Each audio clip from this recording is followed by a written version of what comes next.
seat of parish.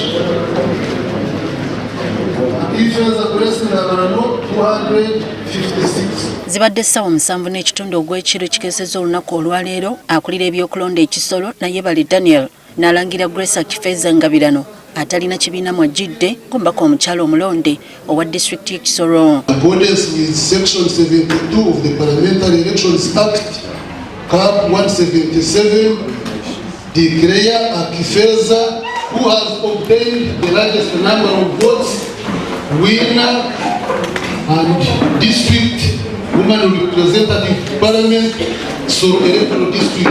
Akifeeza yakulembedde banne abalala n'obululu emitwalo 5,459 bye bitundu 51 n'obutondotondo 4 ku buli 100 n'addira Rose Kabagenyi owa NRM n'obululu emitwalo 4,492 bye bitundu 45 n'obutondotondo 8 ku buli 100 Sultan Salim Tana owa NUP n'addako n'obululu 93 Juliet Musanaso wa FDC n'addako n'obululu 193 Mabai Ngabire owa UPC naye 193 olene kuddako Aisha Chimpaye owa People's Progressive Party n'obululu 157 ngamaze okulanga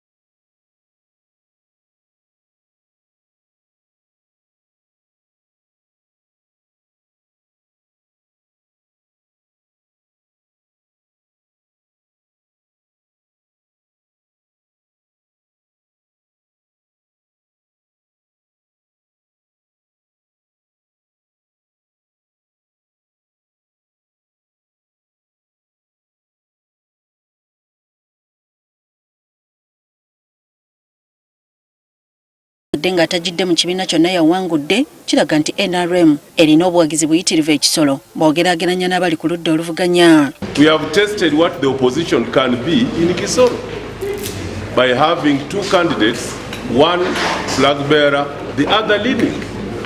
We are not offended by anything. Wano akulira akakiiko k'ebyokulonda mu ggwanga omulamuzi Simon Mujenyi Byabakama asabye abantu okukuuma emirembe n'obutebenkevu ne mu kalulu akabindabinda. As we head towards